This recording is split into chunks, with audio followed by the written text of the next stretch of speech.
आजच्या पत्रकार परिषदेमध्ये या ठिकाणी उपस्थित असलेले सर्व मान्यवर पत्रकार मनापासून 4 दिवसापासून जे मुंबईला मराठा समाजाचा मनोज जरांगे पाटलांच्या पुढाकारातून जे आंदोलन सुरू आहे त्या अनुषंगाने आणि त्याच पद्धतीनं त्यांच्या मागणीमुळे ओबीसीचं आरक्षण कुठेतरी दूर घेतलं जाईल कमी करण्यात येईल का या अनुषंगाने नागपूरमध्ये देखील त्या ठिकाणी साखळी उपोषण चालतं। याच निमित्ताने सरकारची भूमिका या ठिकाणी मांडण्यात आपल्या समोर उपस्थित झालेलो आहोत। या ठिकाणी आदरणीय आमदार आमची कृष्णाभाऊ मोकळे आहे, सन्माननीय मेंढे साहेब आहेत, प्रतापदादा आहेत, प्रवीण भाऊ आहे, आदरणीय समीर भाऊ मेघे आहेत, इकडे आमचे सुधाकर भाऊ आहे, आमचे मान्यवर काही पदाधिकारी देखील आहेत। उद्देश एवढाच आहे फक्त की मागच्या 4 दिवसापासून आणि मागील 20 होता 4 दिवसापासून आपण थेट मुंबईवरून चालू 4 दिवसापासून मी मुंबईला होतो आणि मराठा समाजाच्या मागण्यांकरिता मनोज जरांगे पाटील यांच्या नेतृत्वामध्ये त्या ठिकाणी आझाद मैदानात आंदोलन सुरू आहे। हे होत असताना त्याचा मुंबईतल्या सर्वसामान्य जनतेच्या जीवनमानावर काही ठिकाणी परिणाम होतो आहे का? अनेक नोकरदार वर्ग मुंबईमध्ये आपण बघतो की सर्वसामान्य माणूस आहे आणि विद्यार्थी त्यांच्या शाळा त्यांचे महाविद्यालय आमच्या अनेक भगिनी ज्यावर जाण्या येण्या करतात। त्याच्यामुळं आपल्या माध्यमातून पुन्हा एकदा सरकारच्या वतीनं माननीय मनोज जरांगे पाटलांना विनंती करतो की सरकार निश्चितपणे हे मराठा समाजाला आरक्षण मिळालं पाहिजे। मराठा समाजाला आरक्षण देखील त्या ठिकाणी तयार केलं। आज आपण बघतो की 10% आरक्षण त्या ठिकाणी आहे। राज्य सरकार 2 वर्ष दुसरं होतं त्यांनी न्यायालयामध्ये योग्य भूमिका न मांडल्यामुळे न्यायालयामध्ये आरक्षण टिकू शकलं नाही। परंतु हे होत असताना दुसऱ्या माध्यमातून त्या ठिकाणी आपल्या अण्णासाहेब पाटील आर्थिक विकास महामंडळ असो किंवा इतर कुठल्या योजना असो या माध्यमातून मराठा समाजातल्या युवकांना रोजगाराच्या संधी, व्यवसायाच्या संधी, वेगवेगळे स्किल डेव्हलपमेंट ट्रेनिंग प्रोग्राम या माध्यमातून मराठा समाजाच्या उत्थानाकरता अनेक प्रयत्न त्या ठिकाणी केले। ओबीसीच्या संदर्भात सांगायचं झालं तर आतापर्यंत आपण बघितलं तर ओबीसीचं स्वतंत्र असं मंत्रालय आपल्या राज्यामध्ये अस्तित्वात नव्हतं।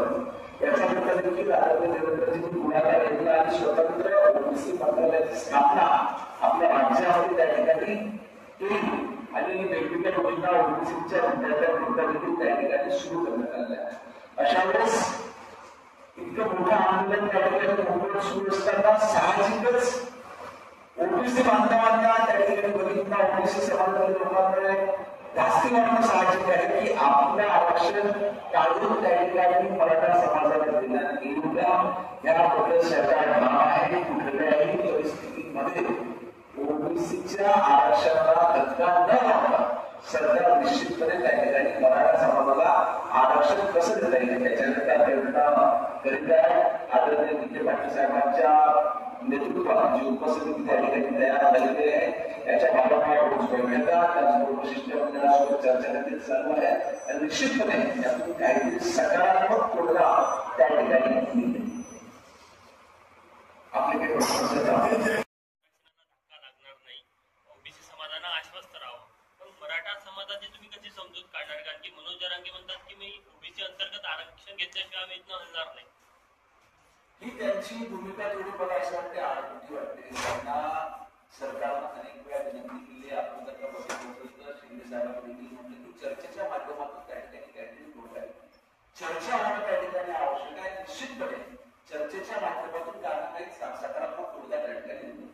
चर्चेचा जो प्रयत्न सुरू आहे ते चर्चेला तयार नाही, त्यांना आरक्षण हवंय। मग यात सरकारकडे काय वेगळा पर्याय? सरकार चालू आहे वेगळं। आता आपण सांगितल्याप्रमाणे की आदरणीय विखे पाटील साहेबांच्या नेतृत्वामध्ये जी उपसमिती तयार करण्यात सरकार बाजू त्या ठिकाणी तपासत आहे। कुठल्या माध्यमातून आपल्याला या मराठा समाजाला अजून आरक्षण वाढता येईल का त्याच्याकडे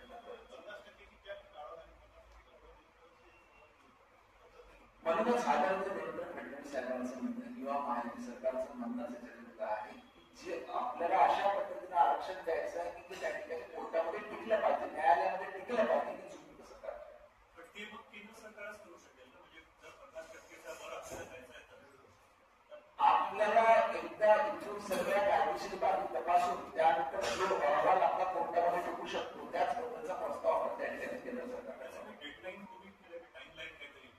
त्याच्यावर काहीतरी छोटी आंदोलकांची भूमिका आणि सरकारनं तयार केलेली भूमिका याच्यामध्ये एक पण त्या ठिकाणी व्हायला पाहिजे.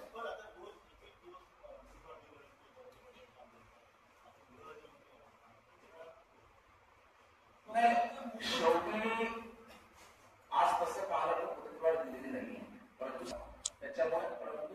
लवकरात लवकर त्यांच्यासोबत चर्चा करायला आपण पहिल्यांदा एक दिवस दिला तर एक दिवस अजून मुदतवाढ दिली, ती मुदतवाढ संपली तरी देखील आलेल्या लोकांच्या भावना समजून घेऊन त्या पद्धतीचं योग्यशील आपल्या सरकारला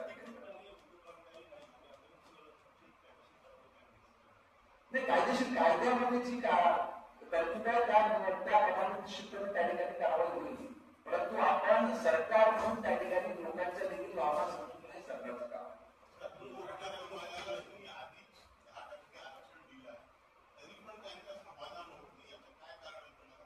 त्यांचं म्हणणं आहे की सरसकट कुणबी दाखले आम्हाला त्या ठिकाणी देण्यात यावे, त्याच्यामध्ये सरकारला अडचण होते.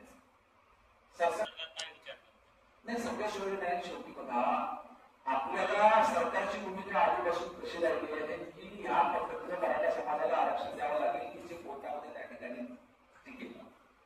काही याच्यावर नोंदणी त्या ठिकाणी मराठा कुणबी होत्या, आपण त्याला मान्यता दिली, नंतर अनेक जणांना त्या ठिकाणी जातीचे ओबीसी दाखले मिळाले, त्याच्यानंतर म्हणणं पडलं की सगळे सोयऱ्यांचा देखील त्याच्यामध्ये समावेश करण्यात, पण त्याची अशी स्पेसिफिक डेफिनेशन त्या ठिकाणी राहणार नाही आणि ओबीसी मध्ये त्यामुळे असंतोष निर्माण होईल. सरसकट दाखले त्या ठिकाणी देत आहे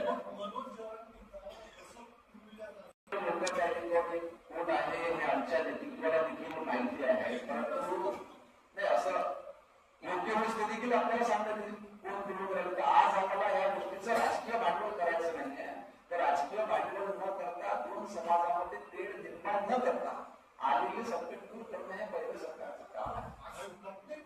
नाही तेच त्यांची मागणी जी आहे मराठा आपण जात पण लिहितात, मराठा जात पण त्या ठिकाणी लिहितात, मराठा जाताने जातीच्या दाखल्यात त्या ठिकाणी मराठा लिहिलेला आहे, परंतु सरसकट सगळ्यांना देण्यात यावं त्याच्यामध्ये आणि आता त्यांची भूमिका आहे की ओबीसीतून देण्यात यावं. त्याच्यामध्ये ओबीसी बांधवांची त्या ठिकाणी नाराजी होऊ शकते किंवा त्यांचं आरक्षण कमी न करता स्वतंत्रपणे मराठा समाजाला कसं देता येईल याचा विचार. ओबीसी समाजाची मागणी आहे की परत एकदा त्यांना लेखी आश्वासन पाहिजे की ओबीसी समाजाच्या आरक्षणाला धक्का लागणार नाही, तर सरकार त्यासाठी तयार आहे का? सरकारची भूमिका सुरुवातीपासून हेच राहिली आहे की ओबीसीच्या आरक्षणाला किंवा इतर कुठल्याही समाजाच्या आरक्षणाला धक्का न लावता मराठा समाजाला त्या ठिकाणी आरक्षण देतील. आदरणीय बाळासाहेब साहेबांनी देखील आता 2 दिवसाआधी पत्रकार परिषद घेऊन त्या ठिकाणी सांगितलेलं आहे की ओबीसी समाज हा पूर्णपणे सुरक्षित आहे, त्यांच्या आरक्षणाला कुठल्याही धक्का न लावता त्या ठिकाणी मराठा समाजाला आरक्षण लेखी पाहिजे का? प्रतिनिधी त्या ठिकाणी माननीय मुख्यमंत्री महोदयांनी देखील स्वतः सांगितलं आहे की ओबीसीच्या आरक्षणाला त्या ठिकाणी कुठे धक्का याच्याच करता आज आपण आम्हाला जर का बघायला आम्ही देखील मंचावर बसलेले सगळे ओबीसी नेते मंडळीच आहोत. ओबीसी जनतेला विश्वास देण्याकरता की सरकार त्यांच्या पाठीशी ठामपणे उभे आहे, सरकारमधले लोक त्यांच्यासोबत ठामपणे उभे आहेत, हा विश्वास देण्याकरताच या पद्धतीची जी आम्ही पत्रकार परिषद घेतली त्याच